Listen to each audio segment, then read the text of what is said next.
bénissons Dieu pour tout ce qu'il a fait. Nous bénissons Dieu pour ses bontés. Nous bénissons Dieu, le Dieu d'alliance, pour sa fidélité.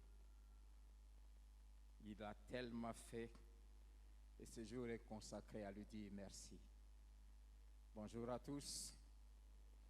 Et grande est notre joie, ma femme et moi, de rentrer à la maison et d'être là et de continuer à servir Dieu. Que Dieu soit béni. Ce que font les Ézéchias. Tel est le thème de notre message de ce matin, avant de nous replonger dans la célébration. Ce que font les Ézéchias. Ouvrez avec moi votre Bible dans Ésaïe chapitre 38. Nous allons lire presque tous les chapitres. Pas presque, tous les chapitres. Ésaïe 38.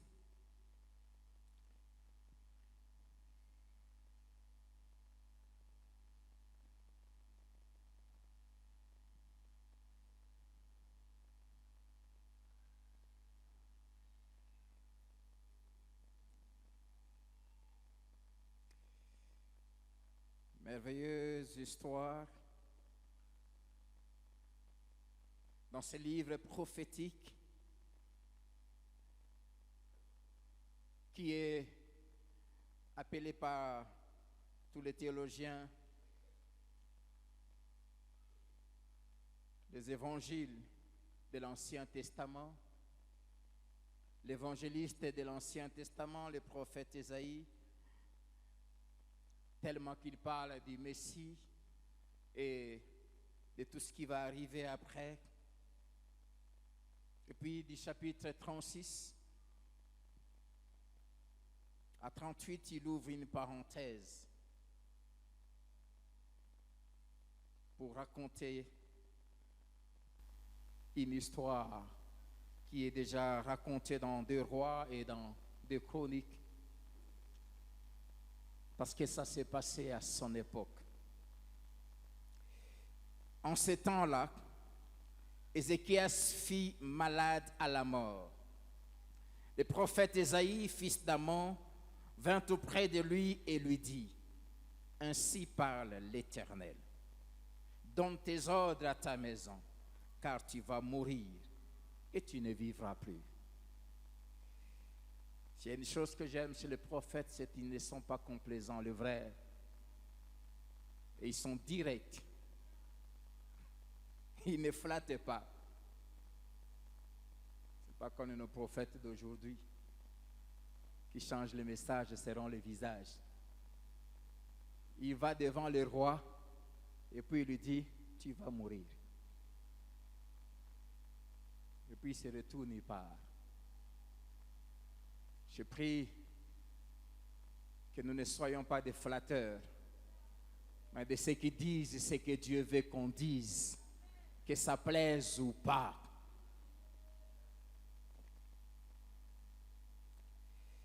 Ézéchias tourna son visage contre les murs et fit cette prière à l'Éternel. Ô Éternel, souviens-toi que j'ai marché devant ta face avec fidélité. Soulignez ça. Souviens-toi que j'ai marché devant ta face avec fidélité et intégrité de cœur, et que j'ai fait ce qui est bien à tes yeux. Soulignez encore ça. Et Ézéchias répondit d'abondantes larmes. Puis la parole de l'Éternel fut adressée à Ésaïe en ces mots: Va et dis à Ézéchias, ainsi parle l'Éternel, le Dieu de David, ton père. J'ai entendu ta prière, j'ai vu tes larmes. J'aimerais nous dire que la prière a la capacité de changer des décisions divines. Voici, j'ajouterai à tes jours 15 années. Je te délivrerai, toi et cette ville, de la main du roi d'Assyrie. Je protégerai cette ville. Et voici de la part de l'Éternel le signe auquel tu connaîtras que l'Éternel accomplira la parole qu'il a prononcée. Je ferai reculer de 10 degrés en arrière avec le soleil, l'ombre des degrés qui est descendue sur les degrés d'Akaz. Et le soleil recula de 10 degrés sur les degrés où il était descendu. Cantique d'Ézéchias, roi de Juda, sur sa maladie et sur son rétablissement. Je disais, quand mes jours sont en repos, je dois m'en aller aux portes du séjour des morts. Je suis privé du reste de mes années. Je disais, je ne verrai plus l'Éternel sur la terre des vivants. Je ne verrai plus aucun homme parmi les habitants du monde. Ma demeure est enlevée et transportée loin de moi comme une tente de berger. Je sens le fil de ma vie coupé comme par un tisserand qui me retrancherait de sa trame. Du jour à la nuit, tu m'auras achevé. Je me suis contenu jusqu'au matin. Comme un lion, il brisait tous mes os. Du jour à la nuit, tu m'auras achevé. Je poussais des cris comme une hirondelle en voltigeant. Je gémissais comme la colombe. Mes yeux s'élevaient languissant vers le ciel. Ô Éternel, je suis dans l'angoisse, secours-moi. Que dirais-je? Il m'a répondu et il m'a exaucé. Je croyais que tu allais dire Amen si tu as expérimenté l'exaucement. Je marcherai humblement jusqu'au terme de mes années, après avoir été ainsi affligé. Seigneur, c'est par tes bontés qu'on jouit de la vie. C'est par elles que je respire encore.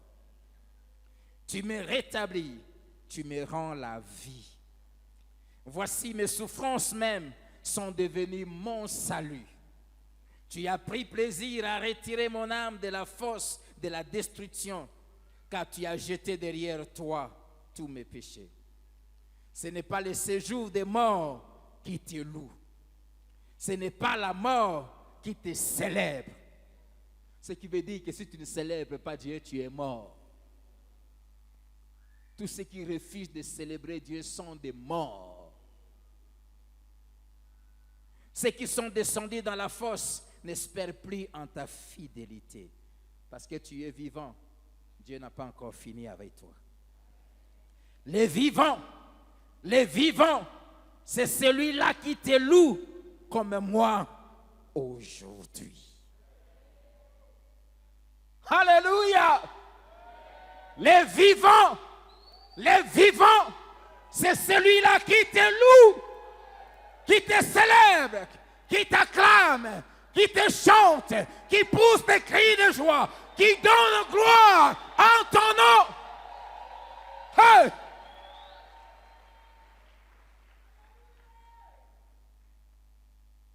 Je croyais qu'un vivant allait sauter, allait bondir. Les vivants! Hey! Gloire à Dieu! Je suis vivant! L'Éternel m'a sauvé. Nous ferons résonner les cordes de nos instruments tous les jours de notre vie. Où? Dans la maison de l'Éternel. Petit frère, ça doit vibrer tout à l'heure. Il faut que ça vibre. S'il faut que ces baffles explosent, tu te sens bien si Kaizoya.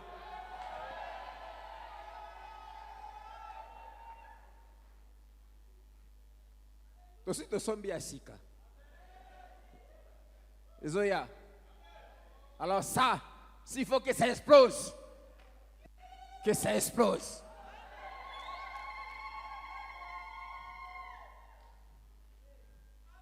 L'Éternel m'a sauvé. Alors qu'est-ce qu'il faut faire?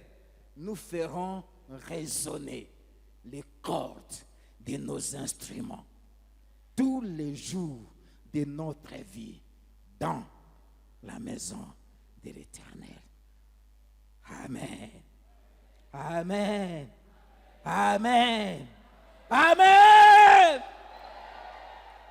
Ésaïe avait dit, qu'on apporte une masse de figues et qu'on les étende sur l'ulcère.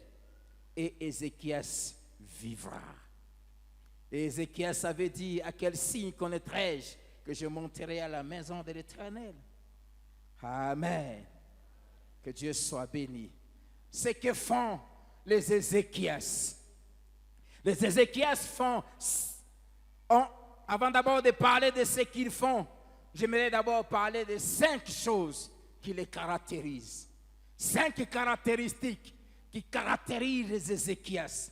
La première, ça se trouve dans le nom d'Ézéchias. Son nom est composé en hébreu de 2 parties.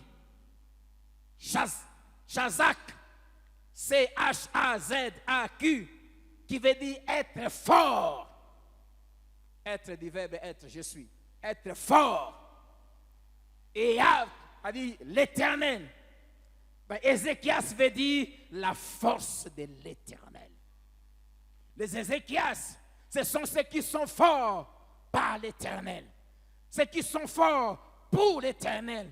Ceux qui sont revêtus de la force de l'Éternel pour accomplir les desseins de l'Éternel. Ce sont ceux qui s'appuient sur la force que Dieu leur donne. Les Ézéchiel sont la force de l'Éternel. C'est pour cela qu'ils ne sont pas détruisables. C'est pour cela qu'on ne peut pas les vaincre. Jamais. Deuxième caractéristique d'Ézéchias. Les Ézéchias, ce sont ceux qui savent voguer, naviguer à contre-courant. Ce sont ceux qui ne se laissent pas influencer, entraînés par l'entourage, par leur famille, par leurs amis, pour faire ce que Dieu désapprouve. Ils savent voguer, ils savent naviguer à contre-courant. J'aime beaucoup cette parole prononcée par le pasteur Jacques-André Vraino. Il disait un jour, seuls les poissons morts se laissent entraîner par les eaux. Les poissons vivants, ils savent aller dans le sens contraire des eaux. Ils savent nager contre les vagues.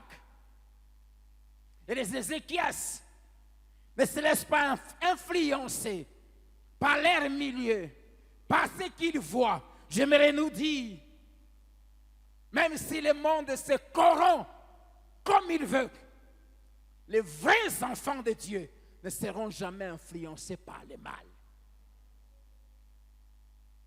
Ézéchias, fils d'un roi, a eu comme père un homme mauvais, un homme pervers.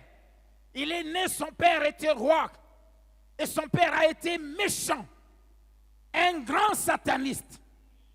Ouvrons ensemble nos Bibles pour voir ce que la Bible dit sur son père.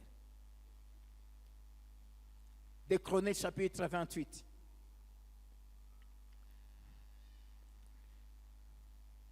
On va beaucoup lire ce livre des Chroniques. Akaz avait 20 ans lorsqu'il devint roi et il régna 16 ans à Jérusalem.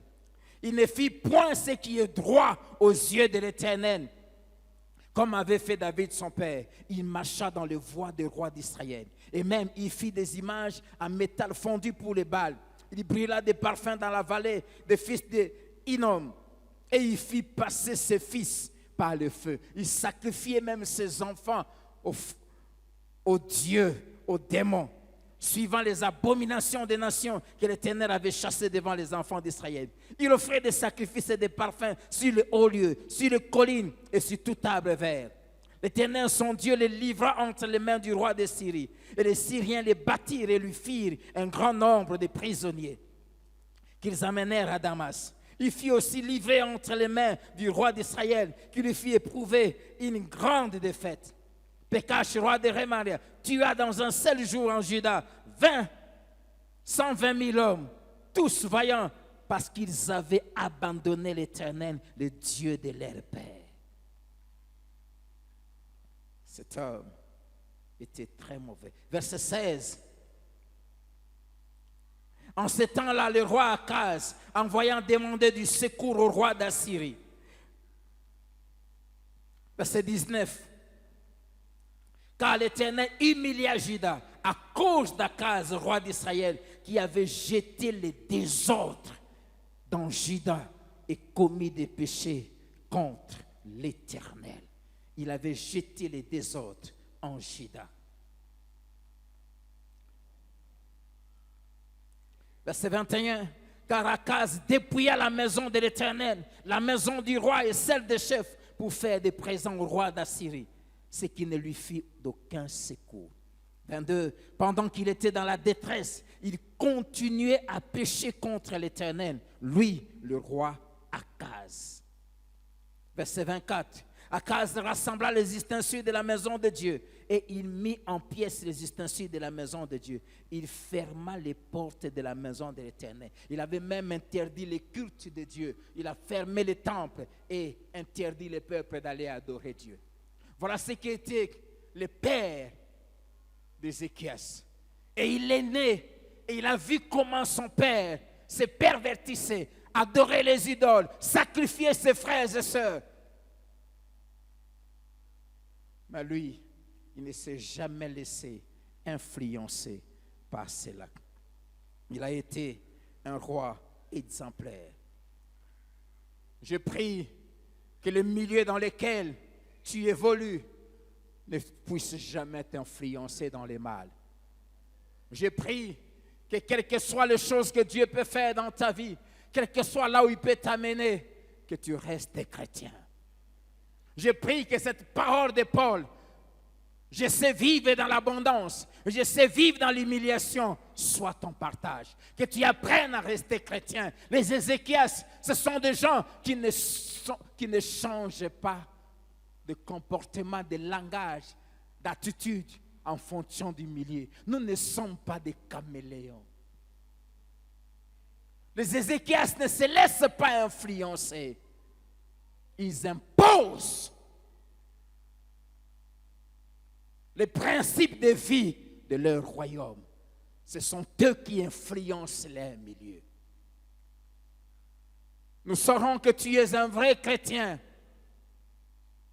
C'est quand tu te retrouves dans des endroits où tout le monde va à gauche et tu es conscient que là où ils vont, c'est la mauvaise direction. Et que tu prends la résolution d'aller dans le sens contraire et avoir tout le monde contre toi. C'est là que tu vas expérimenter ce que nous allons parler tout à l'heure, ce que Dieu seul est capable de faire. Les Ézéchias ne sont pas influençables par leur milieu. Même son père n'a régné seul que pendant 16 ans. Et avant sa mort, pendant une dizaine d'années, il a co-géré avec Ézéchias. Parce que Dieu l'avait frappé. Et la Bible dit que même dans sa maladie, il a continué à pécher. Et pendant ce temps où Ézéchias, trop jeune, co-gérait avec son père, il n'a pas laissé son père l'entraîner dans le mal. Je prie que nous soyons de la race de ceux qui ne sont pas influencés. Apprenons à dire non. Quand ce qu'on nous demande de faire est mauvais. Ézéchias. Il y a peu d'interventions divines dans nos vies aujourd'hui parce que nous ne nous conduisons pas de la manière qui nous permet de voir Dieu agir quand des moments difficiles arrivent. Troisième caractéristique d'Ézéchias, ce sont ceux qui font que ce qui est bien et droit aux yeux de Dieu. Ils ne cherchent pas à faire ce qui est bien aux yeux des hommes. Ils ne sont préoccupés que par ce qui est droit aux yeux de Dieu. Rien que par ce qui est droit aux yeux de Dieu. Chapitre 29 des Chroniques, Verset 1. Ézéchias devint roi à l'âge de 25 ans et il régna 29 ans à Jérusalem. Sa mère s'appelait Abijah, fils de Zacharie. Il fit ce qui est droit aux yeux de l'Éternel. Ils savent ce que Dieu aime, ce que Dieu approuve. Ils sont conscients que les yeux de Dieu les regardent, où qu'ils soient, que les pasteurs soient là ou pas, que son responsable soit là ou pas. Ils savent que partout où ils sont, il y a les yeux de Dieu qui les regardent. Je n'oublierai jamais cette histoire d'une jeune sœur que j'encadrais. Elle avait un très bon travail à l'époque. Et elle est venue me dire un jour qu'un monsieur, elle travaillait dans une ambassade quelque part, quelqu'un lui a demandé la main et qu'elle avait accepté. Et ce garçon lui faisait la pression en disant, si tu m'aimes, couche avec moi. À l'époque, je vendais dans une boutique pour essayer de payer mes études. Je l'ai vu entrer en catastrophe. Il était 19h30. Qu'est-ce qu'il y a? Il dit, je demande pardon à Dieu. Il dit que c'est mon fiancé, je te disais comment il me pressait que je couche avec elle. Aujourd'hui, j'avais fini par accepter. Nous sommes allés dans un hôtel. Nous sommes entrés dans une chambre. Je me suis déshabillé complètement. Il a dit qu'il avait trop transpiré, il voulait aller se laver. Je me suis couché là sur le lit, je l'attendais. Alors que j'étais couché, mes yeux regardaient au ciel. J'ai entendu une voix audible me dire, je te vois. Et elle me dit, je suis sauté, je me suis habillé. Et quand il sortait de la salle de bain, il m'a trouvé en train de m'habiller. Il dit, qu'est-ce qu'il a dit? Non, je suis sorti et j'ai couru, entré dans ma voiture jusqu'à venir ici. J'aimerais te dire, Dieu te voit.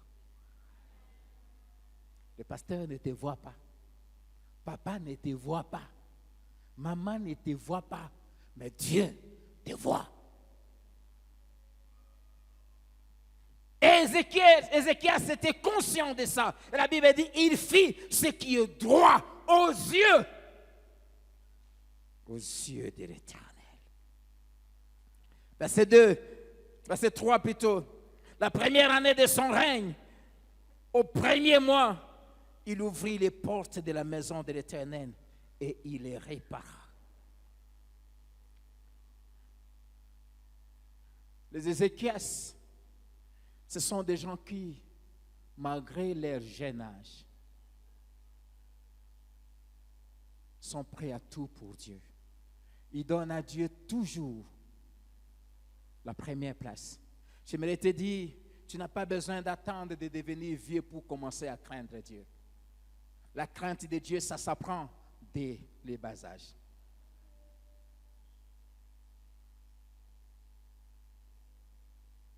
C'est triste de voir aujourd'hui des papas de 54 ans comme moi, 60 ans, baissant leurs pantalons devant des petites filles. Il avait 29 ans. Et ça faisait déjà presque 11 ans qu'il régnait avec son père. Et c'est à 29 ans que lui-même a pris la direction quand son père est décédé. Mais pendant toutes ces années, il faisait ce qui était droit aux yeux de l'Éternel. Les Ézéchias, ce sont des gens qui donnent à Dieu la primauté dans leur vie, la première place, les premiers actes qu'ils posent quand ils arrivent quelque part, les premiers salaires. Ils connaissent la notion des prémices. La Bible nous dit, verset 3, la première année de son règne, au premier mois, donc à peine investi, il ouvrit les portes de la maison de l'Éternel et il les répara. Dieu d'abord, Ézéchias, le pays est par terre, l'économie est ravagée, rien ne marche. Mais la première chose qu'Ézéchias fait, d'abord la maison de l'Éternel.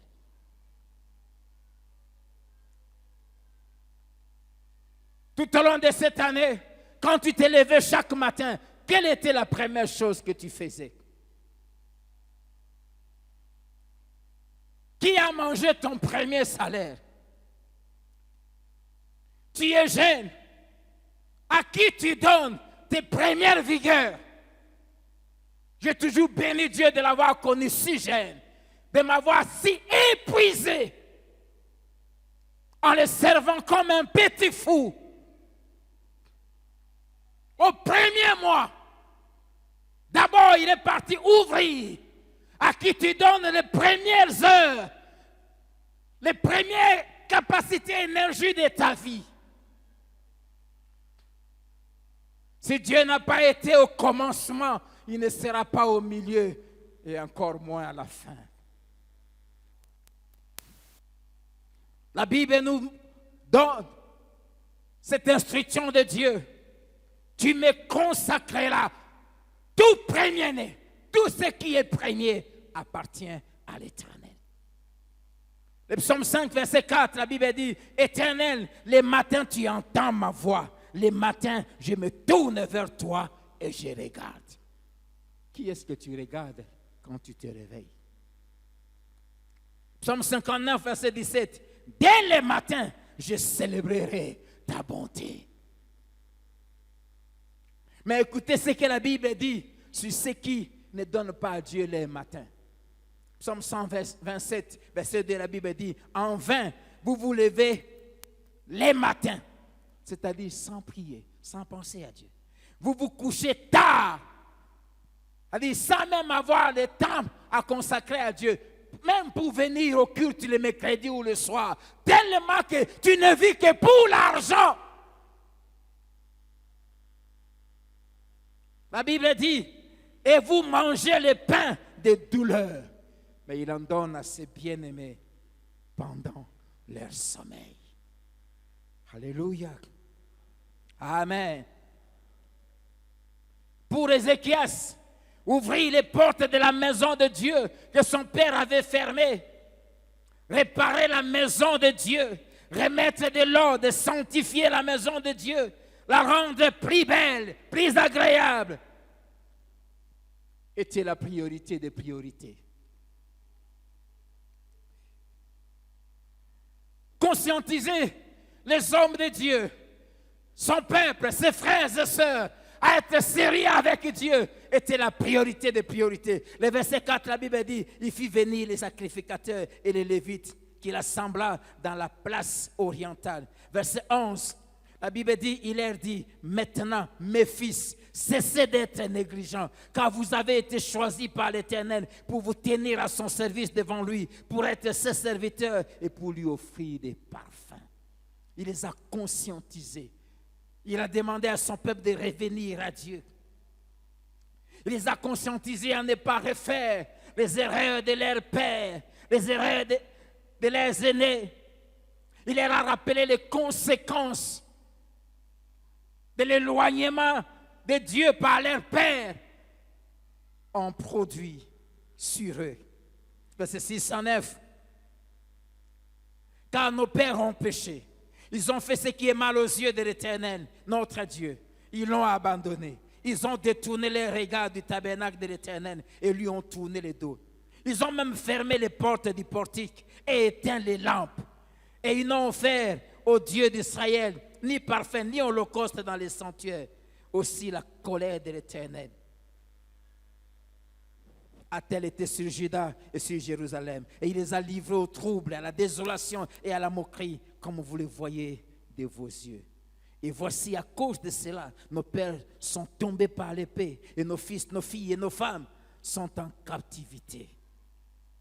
Il leur a montré comment l'abandon de Dieu a produit le malheur dans leur vie. Et il exprime son intention. Verset 10, il dit, j'ai donc l'intention de faire alliance avec l'Éternel, le Dieu d'Israël, pour que son ardente colère se détourne de nous. Ce matin, J'ai besoin des hommes et des femmes qui veulent faire alliance avec Dieu pour que nous voyions la gloire de Dieu dans son Église, mais aussi sur cette nation. Bien-aimés, apprenons à tirer les leçons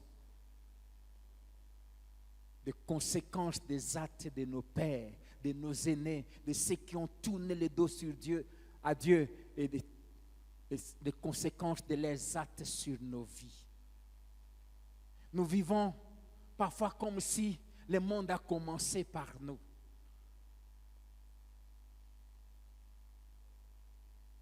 On ne sait pas tirer des leçons de ce qui nous ont précédés ont fait et les résultats que ça a produit.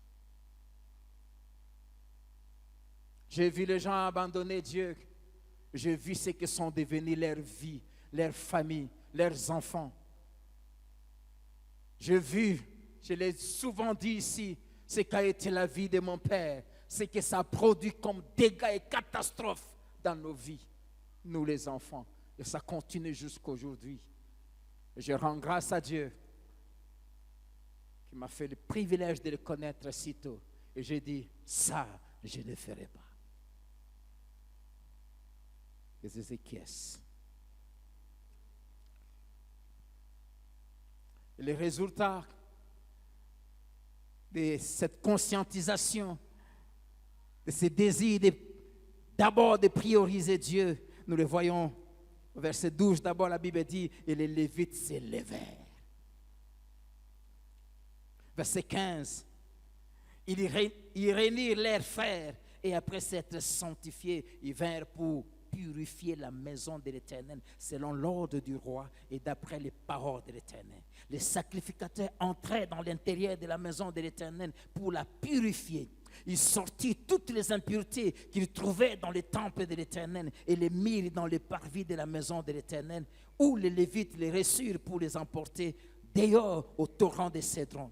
Ils commencèrent cette purification le premier jour du premier mois. Le 8e jour du mois, ils entrèrent dans les portiques de l'Éternel et ils mirent 8 jours à purifier la maison de l'Éternel. Le 16e jour du premier mois, ils avaient achevé. Ils se rendirent ensuite chez le roi Ézéchias et dirent, nous avons purifié toute la maison de l'Éternel, l'autel des holocaustes et tous ses ustensiles et la table des pains des propositions et tous ses ustensiles. Nous avons remis en état et purifié tous les ustensiles que le roi Akaz avait profanés pendant son règne lors de ses transgressions. Ils sont devant l'autel de l'Éternel.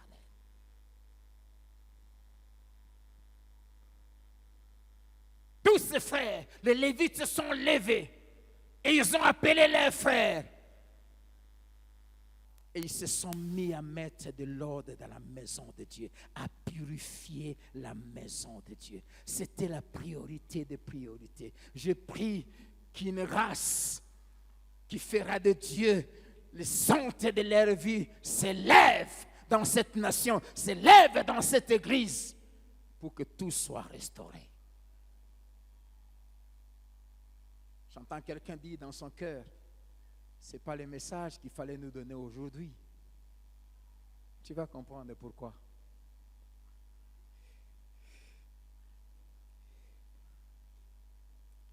Et lui-même a montré l'exemple. Au verset 10, il dit, j'ai donc l'intention de faire alliance avec l'Éternel, le Dieu de notre Père. Et les résultats, on n'a pas de temps à les lire, du verset 20 jusqu'au verset 36. Et tous les chapitres 30, comment le peuple était revenu à Dieu. Ils ont célébré une Pâque comme ça n'a jamais existé. Chapitre 30, verset 1, la Bible dit, Ézéchias s'envoya dans tout Israël et Juda, et il écrivit aussi des lettres à Ephraïm et à Manassé pour qu'ils viennent à la maison de l'Éternel, à Jérusalem, célébrer la Pâque en l'honneur de l'Éternel, le Dieu d'Israël. Verset 5, la Bible dit, c'est-à-dire même une grande partie d'Israël qui n'appartenait plus à Juda, du royaume du Nord, qui s'était vraiment perverti. La Bible dit, ils décidaient de faire une publication dans tout Israël, depuis Beersheba jusqu'à Dan, pour que l'on vienne à Jérusalem célébrer la Pâque en l'honneur de l'Éternel, le Dieu d'Israël. Car elle n'était plus célébrée par la multitude comme il est écrit. Le retour aux valeurs chrétiennes. Le peuple revenu dans l'observation de la parole de Dieu. Les valeurs chrétiennes, la vérité, la justice, l'intégrité, la crainte de Dieu, la pureté du corps sont revenus. Le verset 26 du chapitre 30, la Bible dit, il y a à Jérusalem de grandes réjouissances. Et depuis le temps de Salomon, fils de David, roi d'Israël, rien de semblable n'avait eu lieu dans Jérusalem. Il est temps que nous vivions des choses ici à Philadelphie, qu'on a pu voir arriver dans l'église depuis la première église. Il est temps que l'église vive les miracles comme au temps des apôtres. Il est temps que nos cultes deviennent les cultes de gloire où, pendant qu'on chantait, on dansait, il y a un tremblement de terre et les portes de prison s'ouvrent. Je rêve de cela et l'année qui vient.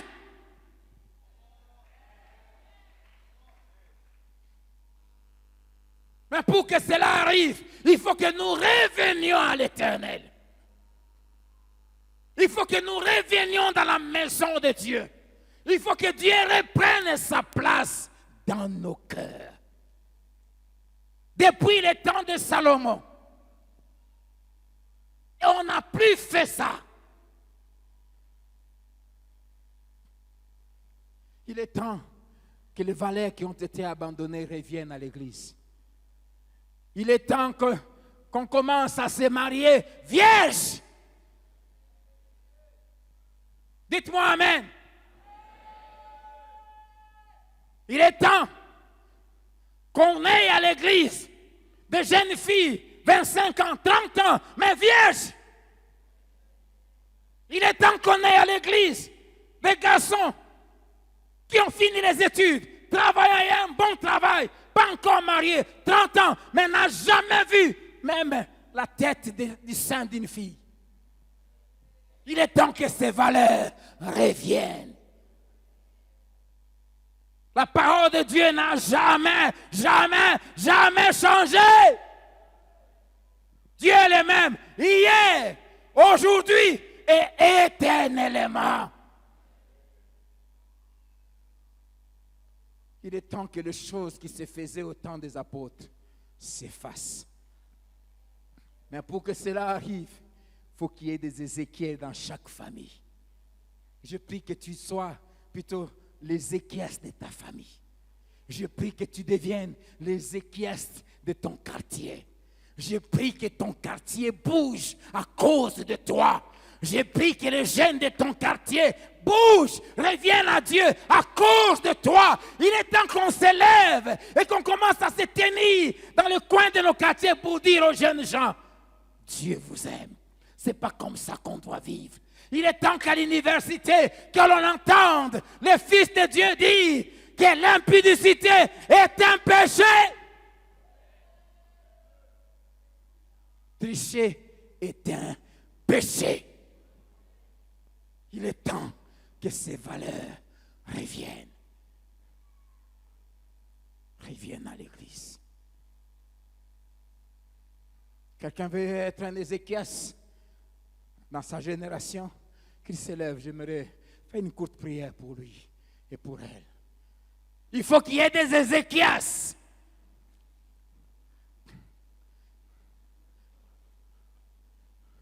Que cet esprit de restauration du règne de Dieu qui était sur Ézéchias se pose sur toi et sur moi ce matin au nom de Jésus.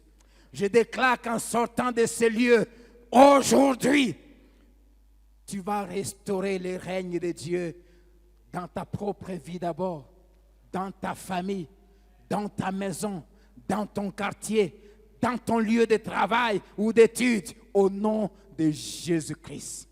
Que Dieu te bénisse, tu peux t'asseoir.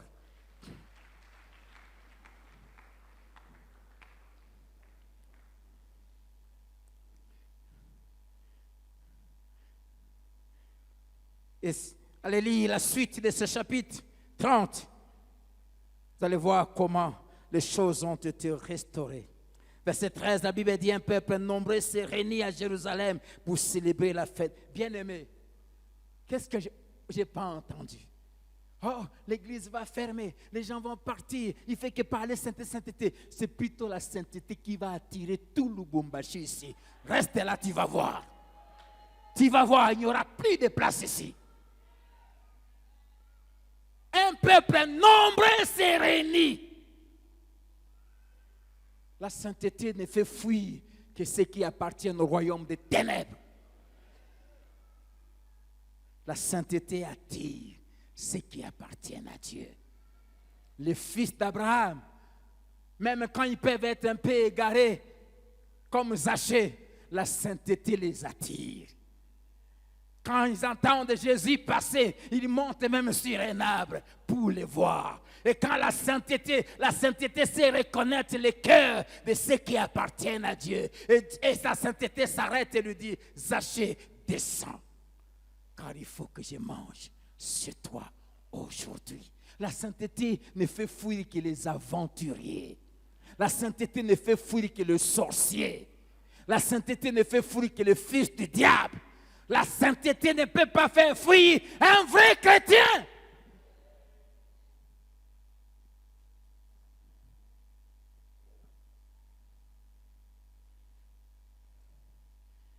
Alléluia. Ils s'élevèrent, verset 14, et ils firent disparaître les autels sur lesquels on sacrifiait dans Jérusalem et tous ceux sur lesquels on offrait des parfums. Et ils les jetaient dans le torrent de Cédron. Ils immolèrent ensuite la Pâque le 14e jour du second jour. Waouh! Verset 18. Car une grande partie du peuple, beaucoup de ceux d'Éphraïm et de Manassé, d'Issachar et des Zabulon ne s'étaient pas purifiés. Ils mangeaient la Pâque sans se conformer à ce qui est écrit. Mais Ézéchias pria pour eux en disant: veille l'Éternel qui est bon, pardonnez à tous ceux qui ont appliqué leur cœur à chercher l'Éternel, le Dieu de leur père, quoiqu'ils n'aient pas pratiqué la sainte purification. L'Éternel exauça Ézéchias et il pardonna au peuple. Nous avons eu 15 jours de prière ici, où Dieu m'avait dit: je vais vous multiplier mes faveurs. Quand l'Église prend la résolution de revenir à Dieu, Dieu devient tellement compatissant. Même quand il regarde certaines petites faiblesses, il suffit que l'homme de Dieu dise: Père, pardonne. Et Dieu pardonne. Quand il voit le cœur désirer de revenir, et Dieu va beaucoup nous multiplier ses faveurs. Alléluia. Amen. Amen. Verset 22. Ézéchias parla au cœur de tous les Lévites qui montraient une grande intelligence pour le service de l'Éternel. Ils mangeaient les victimes pendant 7 jours, offrant des sacrifices d'action de grâce, louant l'Éternel, le Dieu de leur père. Toute l'assemblée fit d'avis de célébrer 7 autres jours. Ils célébrèrent joyeusement ces 7 jours. Vous savez, quand la gloire de Dieu descend, on a pris envie de partir de la maison de Dieu. Le temps arrive où toi qui as l'habitude de sortir avant même qu'on dise Amen, tu vas plus commencer à sortir. Ils ont célébré la Pâque pendant 7 jours, c'est ce que la Bible dit. Mais c'était tellement glorieux que les peuples ont dit au roi: ajoutons encore 7 autres jours. Quand Dieu se manifeste, le monde n'a plus de sens dans nos vies. Le cœur ne se sent heureux que dans la présence de Dieu, car c'est là qu'on va faire résonner les instruments. Alléluia.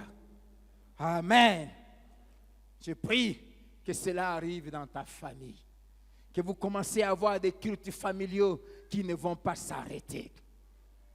Je me rappelle, pendant le confinement, dans ma famille, on avait les cultes familiaux qui commençaient à 20h et qui allaient jusqu'à 4h du matin. Ça ne s'arrêtait plus. Je prie que cela arrive dans ta maison. Je prie que ton cœur ne se sente plus heureux qu'en ces lieux. Même venir en retard, tu ne le feras plus. Alléluia. Amen. Les résultats de cette influence chapitre 31, verset 1, la Bible dit, lorsque tout cela fut terminé, tous ceux d'Israël qui étaient présents partirent pour les villes de Juda. Et ils brisèrent les statues, abattirent les idoles et renversèrent entièrement les hauts lieux et les autels dans tout Juda et Benjamin et dans Ephraïm et Manassé. Puis tous les enfants d'Israël retournèrent dans leur ville, chacun dans sa propriété.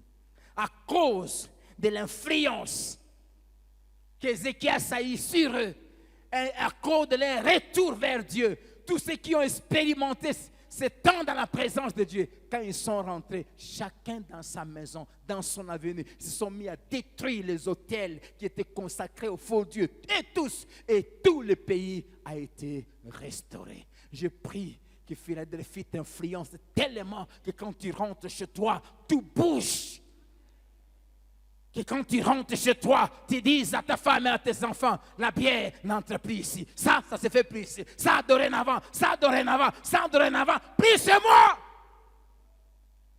Et qu'on se pose la question, qu'est-ce qui s'est passé? Jésus m'a transformé. Quelque chose s'est passé et maintenant je sais, il m'a touché. Je suis transformé. Quand quelque chose de divin se passe dans ta vie, ton entourage sera secoué. Il y a des choses que tu ne toléreras plus autour de toi. Et c'est ce qui était arrivé à tous ces peuples qui avaient assisté à cette Pâque.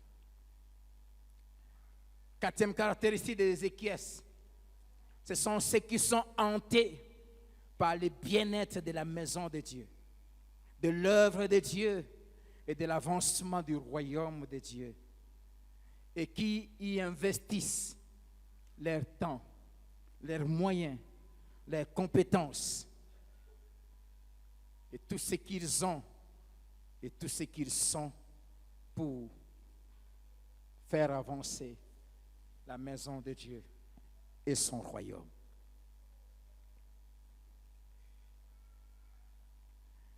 Des Chroniques chapitre 31, le verset de la Bible dit, Ézéchias rétablit les classes des sacrificateurs et des Lévites d'après les divisions, selon ses fonctions, sacrificateurs et Lévites.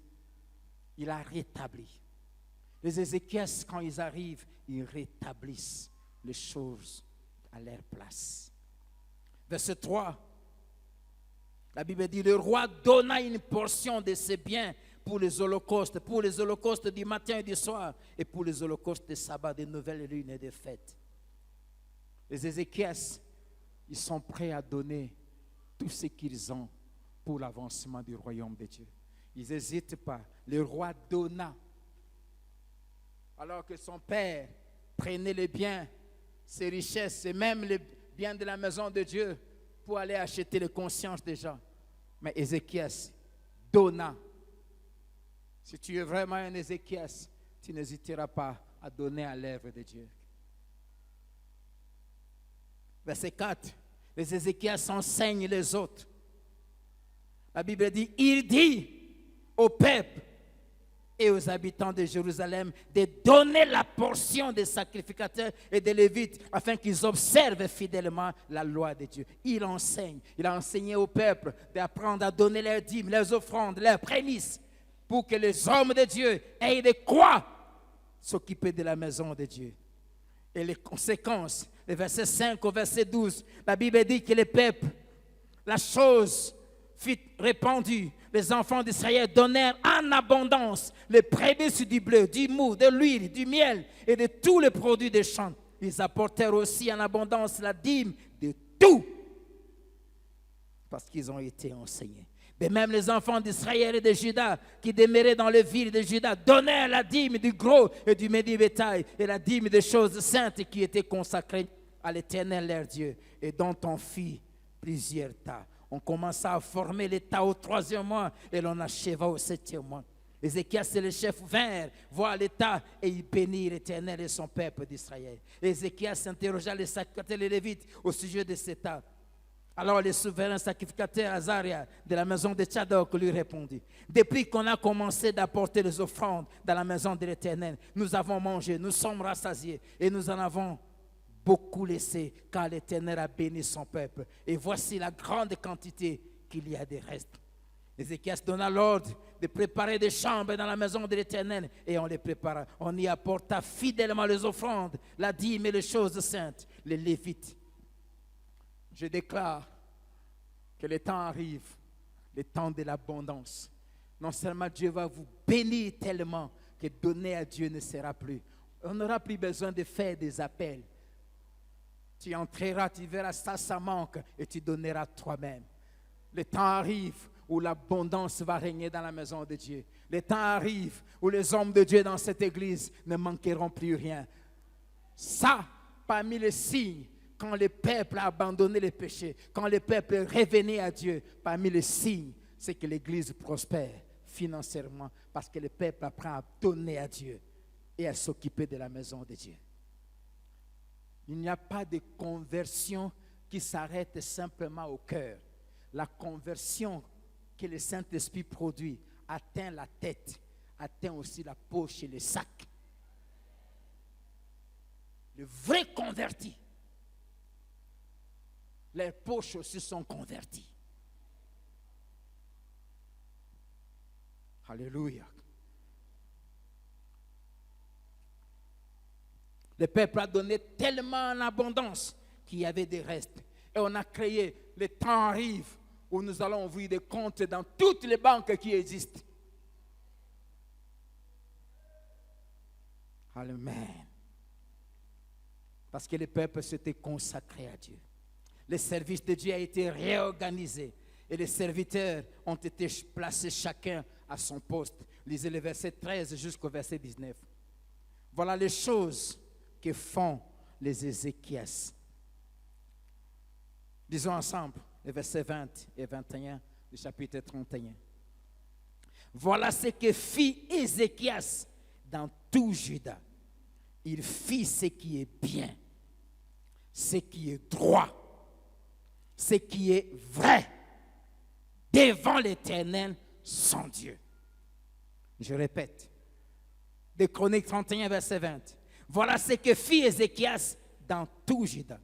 Il fit ce qui est bien, 2, ce qui est droit, 3, ce qui est vrai devant l'Éternel, son Dieu. Verset 21. Il agit de tout son cœur et il réussit dans tout ce qu'il entreprit en recherchant son Dieu pour le service de la maison de Dieu, pour la loi et pour le commandement. Y a-t-il quelqu'un qui veut réussir dans toutes ses entreprises l'année qui vient? Fais comme Ézéchias. Va mémoriser le verset 21. Agis de tout ton cœur. Recherche Dieu, première chose. Préoccupe-toi du service de la maison de Dieu. Préoccupe-toi de la loi, de la parole de Dieu. Et pratique le commandement de Dieu et tu réussiras dans tout ce que tu entreprendras. Amen. Dernière caractéristique d'Ézéchias, ce sont ceux qui savent faire confiance à Dieu. Ceux qui savent lui rester attachés. Même quand Dieu permet, malgré leur fidélité, des épreuves difficiles. Je reprends. Ce sont ceux qui savent faire confiance à Dieu. Ceux qui savent lui rester attachés. Même quand Dieu permet, malgré leur fidélité, des épreuves difficiles. Avant de développer ce sous-point, j'aimerais déclarer des vérités. Ésaïe 45 plutôt, verset 7, la Bible dit, c'est Dieu qui dit, je donne la prospérité et je crée l'adversité. Moi, l'Éternel, j'ai fait toutes ces choses. Tous les enfants de Dieu doivent savoir que le Dieu de la Bible, c'est le Dieu qui donne la prospérité et en même temps aussi crée l'adversité. Les deux sont utiles dans la vie des Ézéchias pour les garder attachés à Dieu. Je donne la prospérité et je crée l'adversité. Deuxième vérité, des Chroniques 32, verset 1, la Bible dit, après ces choses et ces actes de fidélité, parut Sankérib, roi d'Assyrie, qui pénétra en Juda et assiégea les villes fortes en l'intention de s'en emparer. Après ces choses, tout ce que nous venons de parler ici, comment il a agi, il a craint Dieu, il a ramené le peuple, il a recherché les intérêts de Dieu, il a restauré les temples. Ces actes de fidélité, et après ça, un roi vient l'attaquer et il s'empare de tout le territoire sauf la ville de Jérusalem. Combien ceux qui sont fidèles à Dieu, quand les épreuves arrivent, ils sont ébranlés. Seigneur, pourquoi ça? Les temps difficiles peuvent venir, même quand on sert Dieu avec fidélité. Mais quand les temps difficiles arrivent, les Ézéchias restent confiants envers l'Éternel. Voici comment les Ézéchias réagissent quand les moments difficiles arrivent. 3 manières, 3 réactions. La première, les Ézéchias vont dans la maison de Dieu et se répandent en prière. Quand les problèmes arrivent, les Ézéchias vont chez Dieu. Rentrons dans Ésaïe 37.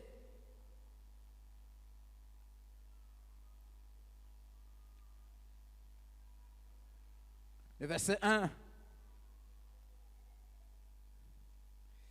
La Bible dit, lorsque le roi Ézéchias eut entendu cela, il déchira ses vêtements, se couvrit d'un sac, alla dans la maison de l'Éternel. Amen. Quand ce roi est venu, il lui a envoyé des messages, le menaçant. Ce n'était pas n'importe qui, c'était un roi puissant qui avait ravagé toutes les nations. Mais quand Ézéchias a entendu, la Bible dit, il alla dans la maison de l'Éternel. Verset 14, la Bible dit, Ézéchias prit la lettre de la main des messagers et la lut. Puis, il monta à la maison de l'Éternel et la déploya devant l'Éternel, à qui il adressa cette prière. Vous pouvez lire la prière. Les Ézéchias savent transformer tous les problèmes en prière. La Bible dit, ne vous inquiétez de rien, mais en toutes choses, faites connaître vos besoins à Dieu par la prière. Apprenez à ne jamais paniquer quand des problèmes arrivent. Changez tous les problèmes en sujet de prière. Apprenez à ne jamais vous mettre à pleurer, à ne jamais vous mettre à vous lamenter. Dès qu'un problème arrive, allez dans la maison de Dieu. Venez ici, même celle, cherchez Dieu. Il s'est répandu en prière. Chapitre 38. Alors que le prophète est venu lui dire, ainsi parle l'Éternel, donne tes ordres à ta maison, car tu vas mourir et tu ne vivras plus. Et le prophète se tourne et il part. La première chose qu'Ézéchias fait, la Bible dit, il tourna son visage contre les murs et il pria. Comment tu réagis quand un médecin t'annonce un diagnostic en disant « tu as telle chose ». Quand cela arrive, tourne-toi vers Dieu et crie. Amen. Quand tu reçois une mauvaise nouvelle, Psaume 112, la Bible dit « ceux qui se confient à l'Éternel ne craignent pas les mauvaises nouvelles. Les cœurs sont fermes, confiants en l'Éternel. Ils ne craignent pas jusqu'à ce qu'ils mettent leur plaisir à contempler les adversaires. Oh, j'ai appris à faire cela.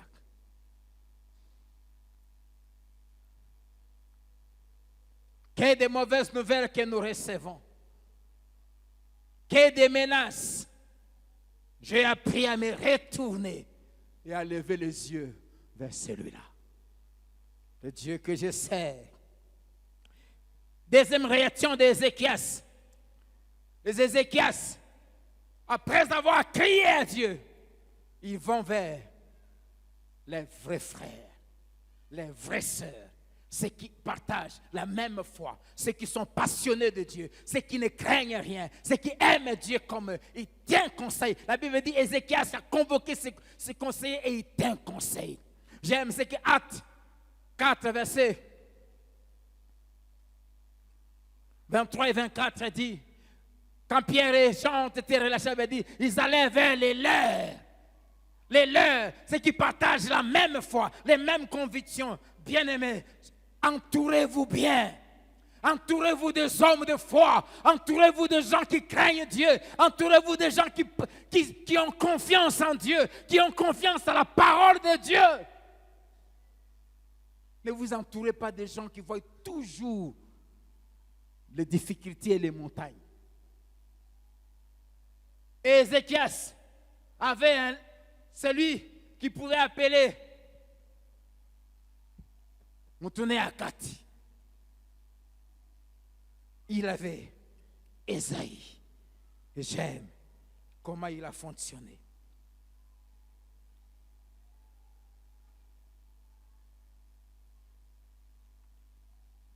Des Chroniques 32, verset 2 à 3, la Bible dit, Ézéchias a tenu conseil. Ézéchias savait son père, Ésaïe.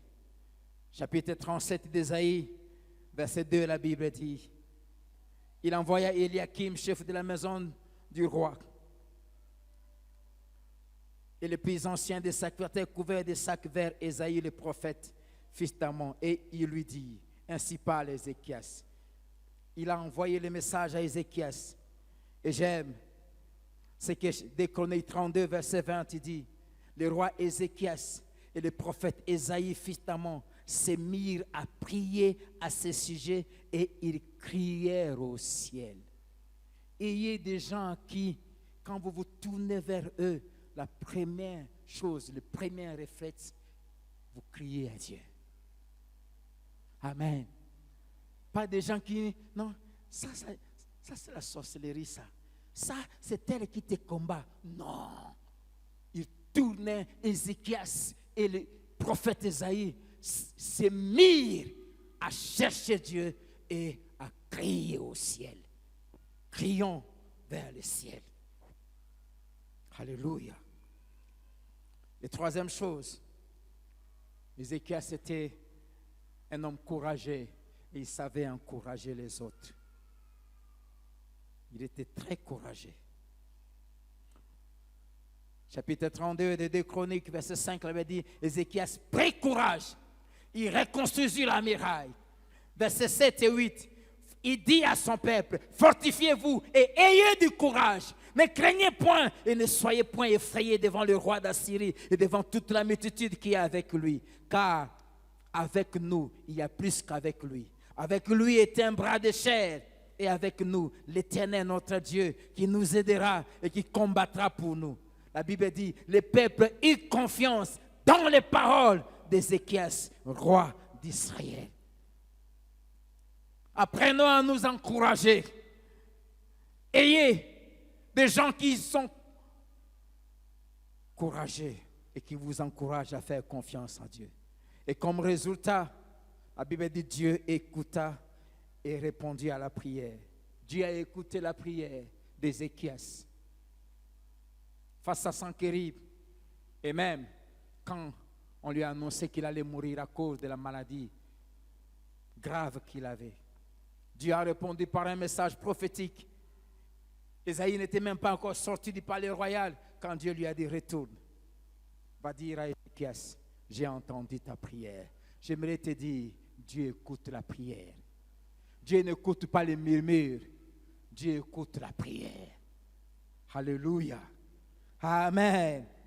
Amen. Amen. Dieu écoute la prière. Et quand non seulement il écoute la prière, mais Dieu délivre aussi. Dieu a envoyé un ange qui a tué 185 000 soldats du roi d'Assyrie en une nuit. Et l'affaire était finie. Dieu a délivré son peuple. Et Dieu a dit à Ézéchias, il dit, Sanchérib n'entrera pas ici. Je protégerai cette ville. Personne ne la détruira. J'aimerais nous dire que si tu es Ézéchias, personne ne te détruira.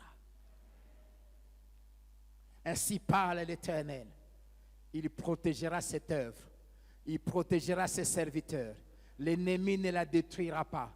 L'ennemi ne nous détruira pas. L'ennemi ne détruira pas les Ézéchias de cette église. Jamais. Dieu dit, je protégerai cette ville. Et il dit, à cause de mon nom. Et il ajoute, et à cause de David, mon serviteur. Oui, Dieu protégera cette œuvre. Dieu protégera nos vies. Dieu protégera nos familles. Dieu protégera nos enfants à cause de son nom. Et à cause de son alliance avec nous. Alléluia. Amen. Et parce qu'ils font ce qui est agréable aux yeux de Dieu et se préoccupent de sa maison, Dieu exaucera toujours les Ézéchias. Toujours. Toujours. Toujours. Tu ne seras jamais vaincu. Et pour terminer, quand les Ézéchias expérimentent ces choses, toute leur vie, ils s'engagent à faire ces 6 choses que nous avons lues au chapitre 38. La première, au verset 15, les Ézéchias décident de marcher humblement devant Dieu jusqu'à la fin de leur vie. Verset 15, que dirais-je? Il m'a répondu, il m'a exaucé. Je marcherai humblement jusqu'au terme de ma vie, après avoir été ainsi affligé. Les Ézéchias plutôt, la première chose qu'ils font, après avoir expérimenté la délivrance de Dieu, ils prennent la résolution de ne rien faire sans Dieu, de ne rien faire sans consulter Dieu, de dépendre de Dieu tous les jours de leur vie. Ils reconnaissent combien ils sont inutiles, faibles sans Dieu. Ils décident de marcher humblement devant Dieu. La deuxième chose que les Ézéchias font, verset 16, ils sont tous les jours conscients que s'ils vivent encore, c'est Dieu. Ce n'est pas parce qu'ils consultent des bons médecins, ce n'est pas parce qu'ils font du sport, ce n'est pas parce qu'ils mangent bien. Verset 16, il dit, Seigneur, c'est par tes bontés qu'on jouit de la vie. C'est par elles que je respire encore. Alléluia. Tu me rétablis, tu me rends la vie. Ils sont conscients chaque jour que s'ils vivent, ils doivent la vie à Dieu. Ils ne doivent pas la vie à un humain, ils la doivent à Dieu. Ils la doivent à Dieu. Ils se sentent redevables envers Dieu. C'est pour cela un vrai Ézéchias ne peut pas commencer une journée sans parler avec Dieu. Ne peut même pas sortir pour acheter le pain qui est juste en face sans dire à Dieu, protège-moi. Ils sont conscients que ce qu'ils sont, ce qu'ils ont, là où ils sont arrivés, c'est Dieu. C'est par tes bontés qu'on jouit de la vie. Si je respire encore, c'est grâce à tes bontés. Amen. Troisième chose que les Ézéchias font, ils refusent de se plaindre et de douter de la bonté, de la fidélité, de la puissance de Dieu. Parce qu'ils, quand ils connaissent les épreuves, ils font confiance en Dieu et à sa sagesse. Parce qu'ils savent que Dieu a le pouvoir de changer le mal en bien. Il dit au verset 17, j'aime ça. Voici, mes souffrances même sont devenues mon salut. Tu as pris plaisir à retirer mon âme de la force, de la destruction, car tu as jeté derrière toi tous mes péchés. Mes souffrances même sont devenues mon salut. Je déclare que cette douleur, cette maladie ne va pas te tuer. Elle va devenir la source de ton salut, la source de la gloire de Dieu, la source de ton élévation, la source de ta bénédiction. Mes souffrances même sont devenues mon salut. C'est pour cela que les Ézéchias ne se plaignent pas. Les Ézéchias adorent Dieu nuit et jour. Ils vivent comme s'ils n'ont pas de problème. Ils en ont même beaucoup. Mais ils savent que dans ces souffrances, il y a le salut. Mes souffrances même sont devenues mon salut. Alléluia. Quatrième chose qu'ils font, les Ézéchias louent, publient les hauts faits de Dieu en privé et en public et avec joie. Verset 18, ce n'est pas le séjour des morts qui te louent, ce n'est pas la mort qui te célèbre. Ceux qui sont descendus dans la fosse n'espèrent plus en ta fidélité. Les vivants, c'est celui qui te loue comme moi aujourd'hui. Alléluia. Ils investissent leur vie à louer Dieu. Cinquième chose que les Ézéchias font, ils font résonner toute leur vie dans la maison de Dieu les cordes de leurs instruments. Ils font résonner les cordes de leur voix. Nous avons des instruments, la voix. Nous avons des instruments, nos mains. Nous avons des instruments, nos cris. Nous avons des instruments, nos pieds, nos corps pour danser. Et les Ézéchias, ils font résonner tous les jours de leur vie. C'est pour ça qu'un Ézéchias ne fuit pas les cultes. Pourquoi? Parce qu'il a l'obligation de faire résonner tous ces instruments, battre ses mains, pousser des cris, danser, louer, chanter devant l'Éternel dans sa maison. C'est ce que font les Ézéchias. Ils font résonner. Pourquoi? Parce que Dieu les a sauvés. Tous les jours, ils ne se fatiguent pas. Et la dernière chose que les Ézéchias font, ils accomplissent leurs vœux envers Dieu. Psaume 116, versets 12 à 14. Comment rendrai-je à l'Éternel tous ses bienfaits envers moi? Comment? David dit, 1, j'élèverai la coupe de la délivrance. Je vais chanter, je vais danser. 2, il dit, j'accomplirai tous mes vœux, tous les sacrifices. Je t'apporterai mes sacrifices. J'honorerai mes engagements envers toi. Voilà comment font les Ézéchias. Et je termine par ceci. Pourquoi nous avons commencé à parler de la vie d'Ézéchias? Parce que si Ézéchias a expérimenté des délivrances, c'est à cause de sa valse avec Dieu. Quand les temps difficiles sont arrivés, il s'est tourné vers Dieu. Il a dit, souviens-toi que j'ai marché devant toi dans la droiture et dans l'intégrité de mon cœur, et que j'ai fait ce qui est juste, ce qui est droit devant tes yeux. Il y a une corde qui est très sensible dans le cœur de Dieu. La corde de sa maison.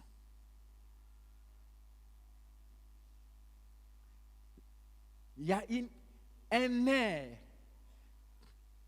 qui traverse tout l'être de Dieu et qui va jusqu'à son cœur. Ce nerf, ça s'appelle sa maison.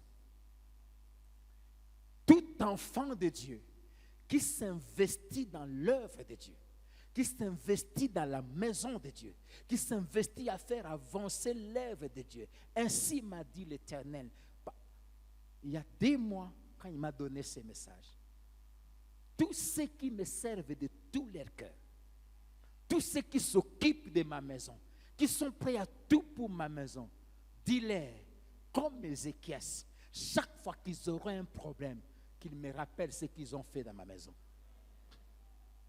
Et quand ils me rappelleront, celui qui a apporté le message de la mort ne quittera pas encore leur maison, je lui dirai, rentre. Rentre. Rentre.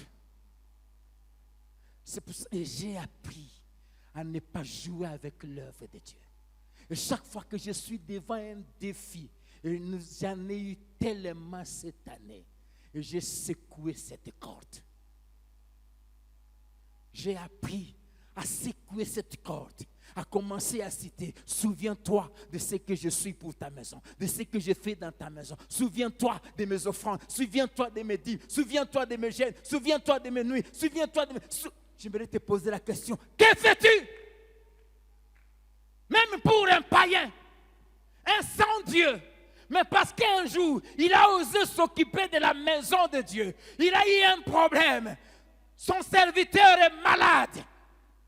Étant conscient qu'il n'est pas juif, il n'a pas droit aux bénédictions, au pain des enfants. Il envoie des ayants droit vers Jésus pour demander de l'aide. Et ces gens ont dit à Jésus, il a bâti notre temple. Quand Jésus a entendu ça, c'était la corde sensible. La corde, il partait, il a fait quoi? C'est lui qui a bâti notre synagogue. Jésus s'est retourné. À la seconde, le serviteur là où il était, il a été guéri. La corde est sensible. Je t'apporte une révélation ce matin. Il y a une corde sensible face à laquelle Dieu ne peut pas résister. S'occuper de sa maison. S'occuper du salut des autres. Si ta vie est utile au royaume de Dieu, tes problèmes deviendront le problème de Dieu. Tes ennemis deviendront les ennemis de Dieu. C'est pour cela, deviens Ézéchias et personne ne te vaincra. Deviens Ézéchias et personne ne te détruira. Deviens Ézéchias et tu seras toujours exaucé. Deviens Ézéchias et Dieu agira toujours dans ta vie. Et quand Dieu le fera, la seule chose à faire, c'est de revenir et de lui dire merci. Apprends à lui dire merci en faisant résonner le corps de tes instruments. Apprends à danser toi-même dans ta chambre. Apprends à sauter. Apprends à oublier ce que tu es. Apprends à clamer. Apprends à chanter. Apprends à tourner par terre. À célébrer Dieu. À chanter pour Dieu. Et apprends à s'occuper de la maison de Dieu. À donner à Dieu. À donner des offrandes. À donner tes dîmes. Et à prendre soin de l'œuvre de Dieu. Que Dieu te bénisse.